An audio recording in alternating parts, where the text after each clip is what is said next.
All right, we're live Monday morning here, March 10th, Browns Film Breakdown. It's Jake, it's Andrew. We're back together again. We are talking about the decision that is, I mean, I can't help but laugh at it, Andrew, which is this Myles Garrett saga that is, I mean, if we want to say it's posturing, whatever, like there's so many ways to look at this whole thing. And I really want to do the thing where what went through your mind when it happened, and then kind of maybe the way you rationalized it versus like seeing if I'm in the same wavelength. So let's start with that. Yeah, I think my first thought essentially was that I always pay attention too much to the news cycle of this stuff. Like I went meta with it right away. I skipped right over what it meant for the Browns, what it meant for Myles Garrett, and I went to like, boy, you just can't really pay attention to the daily news cycle of the NFL. The only thing you can do to analyze what the teams are doing is react to what they've done. You just can't live in this maybe world. And I mean, I honestly flash back to the week that he requested the trade, and I did like 3 straight podcasts on it, and that's really truthfully where my mind went. But in terms of, in terms of like thinking about it as a move, I assumed that it wasn't going to be possible, but obviously it's the best possible outcome for the Browns. With you on that, I mean, I don't know that I expected it. I guess there were people that the thing I want to get to is like this was always destined to happen thing, and Yeah, I don't know that this was the case. I really think Myles, you have to kind of look at this from the perspective, at least to me, Andrew, where is he doing this for leverage? And I don't think that he's doing it to get more money out of the Browns. I feel like that deal, like I kind of tweeted this, the Browns are a lot of things, mostly bad, but they pay people. They've never not for sure. this current version of their organization. They've been early at it, and they've been, as we can all agree, generous at times. Yeah, They're for sure. So like, I guess maybe I'm trying to be careful with this. It's how smart do you think the people around Myles were and Myles himself? Because it was very out there how difficult this trade would be for the Browns. That's pretty common sense. So like, if that's the case, how can the people at Clutch not know that? And if they didn't not know that, if they were aware of how it would look from the Brown side, is it going into it saying, like, we just are going to pull a Hail Mary and hope the Browns are maybe trying to accelerate a rebuild and this can help push that forward? I don't know, because logically thinking how hard it would be for this team to continue to compete, and they want to compete and make that trade, I had to think in my head, they know the things that we know about the fiscal side of this. So what wild card are they holding? And I don't that's where it's weird to me, because I feel like if you sat down at a table and talked about this as like a group between the Myles representatives and the Browns, and they had to have some conversations here, how could you come to the conclusion the Browns were able to move him? That to me is the strangest part, because like, you are out in front of media row. Like, this got very, like you said, we're way too much in the news. We pay too much attention, but why can we not? It's the most important player on the team, and he's going to the Super Bowl saying he wants nothing to do with the organization anymore. So if you knew how hard it would be fiscally, you knew their plan for the offseason, which I would have to think that they wouldn't say, hey, Myles, we're really uncertain if we're going to continue to try to compete. We'll check back in with you. Like, that doesn't feel like the thing that they've ever been angling toward doing.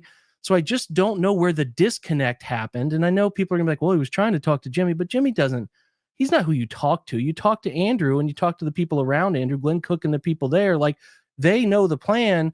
So I'm just confused as to why, if the ultimate landing spot on all of this was like, hey, I'm going to sign a $40 million a year mega deal, that we had to go through you kind of, whether it was front facing at Media Row or through back channels like Aditi, saying that you question everything about the team around you playing hard. Like, how did it go that direct? That's the question I just don't understand it. I guess people can wake up and change their mind and, hey, I hate it here, but 40 mil every year is pretty solid. I'm taking care of myself for a long time, but like, that's just, it just is really strange to me to how much conviction he seemed to have that he could get out of Cleveland. I'll do whatever it takes, he even said. And then all of a sudden, $40 million. It's not even like free agents. They didn't even get to the truly middle of the month before he signed that deal. So I don't know, man. I mean, as far as the why, yeah, I think the thing that feels the most true to me is that I think we know kind of that sports agency tends to be more, kind of player power. It's a thing that like Drew Rosenhaus, guys like that probably would have handled it very differently, right? And maybe would have gotten more results. It's hard to say, but it does feel, I agree with you, like they kind of just let Myles handle this and didn't really kind of try and pull him back at any point. And I think the only conclusion you can draw from the way that they handled it was that they thought him being that bombastic would be enough to force it to happen, kind of independent of all of the other considerations. But obviously, the Browns, in the financial situation they're in, can't really afford that sort of thing. And, so they go from taking a cap hit to now getting cap relief. So from their perspective, it's always obviously the desire to not just not trade him, but to extend him. And I don't think that there's really a good way to explain what Myles Garrett did. I mean, all of our analysis based on, in terms of him being out the door, was based on the idea that he was saying what he was saying and acting the way that he was acting, and it made you kind of feel like there was no going back. And yeah, like you said, we didn't even get to free agency, let alone the draft, let alone the beginning of the season. I mean, like 24 within the last 24 hours, I saw credible speculation that he was going to be willing to miss football games, and then he signs the contract. So I don't know. I think just a total disconnect between what the agent thinks is right and what the player wants to do is my only presumption for how they could get this kind of so wrong. But then also, he's the highest paid non-quarterback in the league, so I guess that's also a success from that perspective. Yeah, I wonder, is the no trade clause a part of this? I don't know. I just don't think that there would be that much posturing over the financials, because it feels like he was always going to get that. I mean, that wasn't the problem. I guess it's a cautionary tale for players, the mega players within an organization, signing deals like this, Andrew, without knowing they're going to be locked in for 5 years competing, because then you really can't.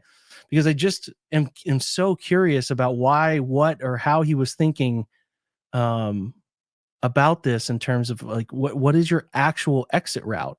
Your exit route waiting until the middle of the summer, and then like the deal might not put you, the Browns have the leverage to do that, so why don't you sign a deal? I will be interested to see if the financials provide some relief, in the sense that, like, hey, is there a middle ground where this contract is structured to give us a couple years of you, this year and next year, and then it has a way, like, I guess, Andrew, here's what I could be sitting down at the table thinking for them. Would you give us 2 years? We'll sign you to 5. We'll give you guarantees. We'll lock it in. But after the 2 years, you can be 31 and go where you want to go. We'll give you no trade, so you can go where you want to go. And that obviously limits our ability to get what we want in return, et cetera, et cetera. You're still in your prime, and you get the most money. You get the reputation. That stays on track. You give us a couple years to show you we're serious about fixing this. And then maybe they can alter the ramifications of a deal that has instead of being at the end of this one where the Browns are like, their season's over if they move him. I guess, Andrew, maybe there's a way that they could make that deal structured. We'll see in a couple of days. It only takes a couple of days for the details of the contract to come out.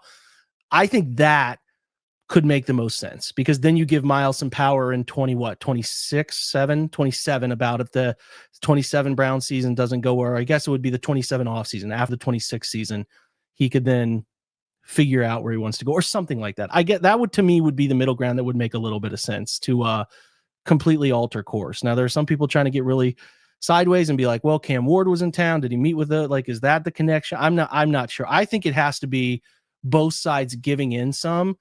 And the smell of it to me is, how about we structure this to give you 2 years? You still get this contract that can get traded in a couple years in a more handsome way for yourself, and also protects us a little better from undermining the entire integrity of our roster, because we built this it's not a house of cards, but it's, everything's dependent on everything else here. It's not a secret. So I think that at least can make some sense to me, because then they're probably at that point, Andrew, dealing with the fallout of the Watson, years that are looming that they're going to take chunky cap hits. And like at that point, maybe that's when the Browns are saying we got 2 years here to really compete before we have to make a mega decision on a rebuild, a reset, a cap overhaul. So I don't know. What do you think of that? The world of what made him change his mind, that it's going to just be such a hard question to answer, right? Yeah. Because there's a lot of different ways you can go. I think the contract route is definitely one of them. You kind of, you mentioned the Cam Ward thing, like some sort of like really strong plan at quarterback is kind of the other like thing that people have been talking about. What would account for his change of mood, right? And so, because there's that little detail that was put out that he's like wanting to get this done prior to free agency so he can help recruit free agents to the Browns. Yeah, I Like, saw that too. Okay. That's so a total change. right. We're not just like, sort of, reluctantly going back into the fold. We're coming back in, and now we're like, not only do I think that this team can make the playoffs and win a Super Bowl, but I think you should think so too. Like we've gone full used car salesman here. So I think that, that turnaround, the natural conspiracy theory angle is what sold him on that. And I think, people want to believe, oh, there's a big move coming next that kind of complements this, whether it's going up to 1, right, making sure you lock that in, or something in the veteran market that, people like Myles Garrett resigns, and then everybody's like, well, definitely Aaron Rodgers is on his way. It's like, Yeah, probably okay, not.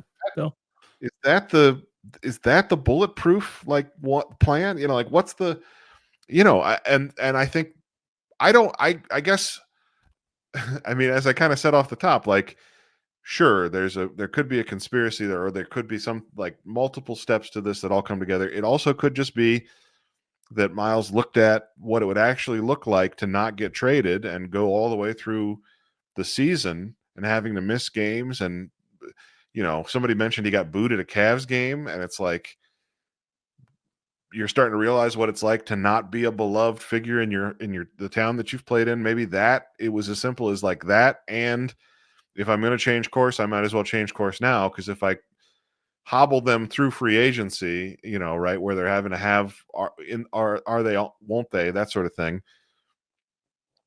that makes the team worse. So he's stuck in a worse situation. So I don't know. It just, to me, it feels like it could be a conspiracy, but it also feels like it could just be he woke up on Friday or whatever day it was that he said he changed his mind and just kind of said, you know what, never mind. Nobody ever said no take back, so I can just kind of psych my way out of this whole thing. Yeah, I still don't think it was inevitable, and I still think there was leverage on Myles' side to make this bad for the Browns. Like the thing that changed is he didn't do everything he could to get out. If he's doing this now, he certainly could have done a lot more, both now and then into the future. I mean, he could have made this incredibly uncomfortable on them, and I thought he was going to, because he was saying he was going to. Yeah. Leave them in limbo for the free agency start, where it's like, I'm not going there. Myles is trying to leave. No. Yeah, I think something happened. Something happened in terms of the structure of that contract to make it feasible for both sides to be happy. And we'll see. I hope I'm right about that, but it just feels like there's just it'd be so rare to see that total reversal of I'm unwilling to be here, period. I'll do whatever it takes. And then that, like, something had to click. So we'll see what comes to fruition there. But Right, I do sort of go ahead. His stated concern was not even like, I want a new contract. The stated concern was, it sucks here. Yeah. Like they're not going to be able to compete. So if you go on the record like 6 different times saying that, it really is as close to a no take back situation as you get in the NFL, because again, like, absent some sort of follow on, I guess we're all just at the point now where we can say whatever we want out loud and then change our minds. And that's just the reality we live in. But isn't there a little bit of that from guys in the locker room now? I guess maybe not, because he's just good enough that he can afford to do that. And again, it isn't like it was said through back channels. He was out in front. Yeah, he put his name on it. Yeah, that's what's pretty baffling to me. So we'll see what comes of it. We'll see if this carries baggage into whatever happens as you're listening to this on Monday. Free agency's kicking off. There's a lot of quarterback decisions to be looming. And again, maybe we're doing the maybe game. There's an assumption that there is a quarterback answer in the next 24 to 48 hours of something that makes him feel better, or a trade to move up to 1, or whatever that might be, to make him feel a little bit more secure in that situation. I don't know, much like you, Andrew. It's all It's all guessing. It was such an abrupt week of like negativity leading it. And I mean, I think Saturday we bought a new couch and I was like looking at my phone about he's burning the bridge here. Like this is what that was it Saturday? That was Friday. So that was Friday. And then into like Sunday, we got a reverse course 40 million. So like you said, take what I guess players are saying less serious, because I don't think it was ever they weren't paying him. That money was there for him to be had. They had to do it to keep it moving. They had to do it to keep it moving. He actually creates more for them by doing this and the way he did it. But the detail that remains the biggest mystery is how they made him happy for his future to get out of Cleveland, because right now he's just sort of handicapped by it. But we'll see, man. We'll see. It's fascinating. They could have taken it further, but they didn't. He could have taken it further. So there's something altering. So all right. Well, listen, we're going to take a break, come back, and then we're going to catch up on some of the NFL news that I haven't really gotten to the last few days, but I think are definitely worth talking about, going around either quarterbacks or in division movements. So we will be right back.